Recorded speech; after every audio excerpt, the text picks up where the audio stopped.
Before this story ends, you'll understand why a single knock on a door can change two lives forever, and if stories about quiet kindness, hidden strength, and unexpected leaders move you, stay till the end, tap like, and subscribe, because stories like this deserve to be shared. It started on a night when the city felt unusually tired. Streetlights flickered like they were holding their breath, and rain pressed softly against the windows of a small rented house at the corner of Maple Lane. Amir adjusted the collar of his worn jacket as he checked the time on his cracked phone. His daughter, Hannah, was already asleep inside, her school bag packed neatly for the morning. Life had become a routine of small sacrifices and silent victories ever since his wife passed away.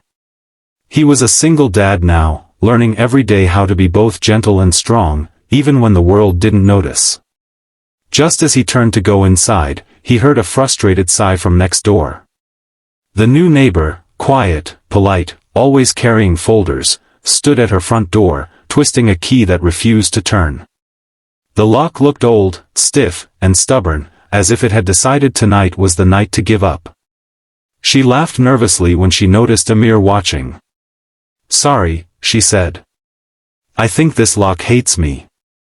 Amir smiled, the kind of smile that comes from someone who understands small problems can feel enormous when you're alone. "Happens more than you think," he replied.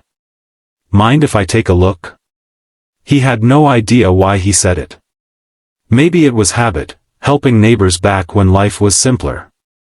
Maybe it was Hannah's voice in his head, always asking why people didn't help each other more. Whatever the reason, he stepped over, knelt beside the door, and examined the tight, rusted lock. The woman introduced herself as Sarah. Her hands were cold from the rain, and there was exhaustion in her eyes that Amir recognized instantly. The kind that comes from responsibility, not weakness. As he worked the key gently, adjusting the angle, tapping the lock with the side of his knuckle, they talked about nothing important. Weather. The neighborhood. How quiet the street was. Finally, with a soft click, the door opened. Sarah's relief was immediate and genuine. "I don't know how to thank you," she said. Amir shrugged. "Just being a neighbor.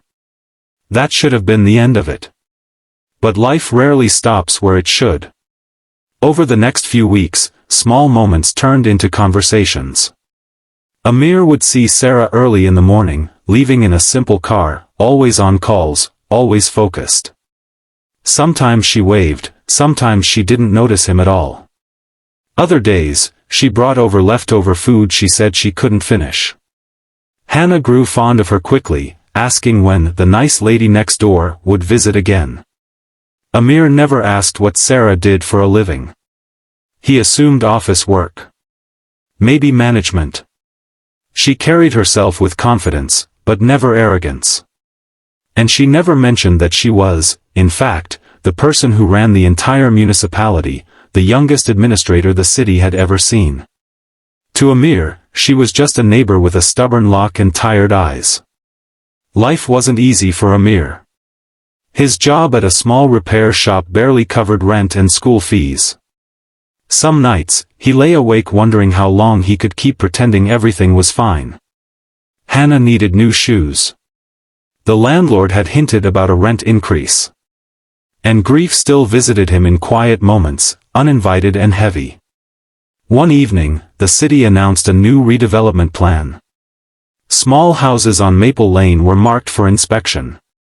Rumors spread, relocation, increased taxes, possible evictions. Fear settled into the neighborhood like fog. Amir felt it immediately. This house was all he had left that felt stable. He attended a public meeting at the local hall, sitting quietly at the back while officials spoke in polished language that sounded nothing like real life. When questions were asked, voices trembled. People were scared. At the front of the room, leading the meeting with calm authority, was Sarah. Amir froze.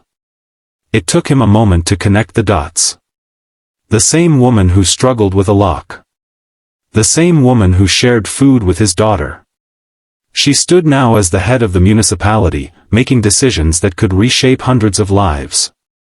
Their eyes met briefly. Recognition passed between them, quiet, heavy, complicated. After the meeting, Amir considered leaving without speaking to her. Pride and fear tangled in his chest. But Sarah approached him first. "I was hoping you'd come," she said softly. They talked outside under the same streetlight where they first met. Sarah explained the plan, not as an official, but as a neighbor. She admitted the system was flawed. That paperwork often ignored people. That she fought battles every day behind closed doors most citizens never saw. Amir didn't beg.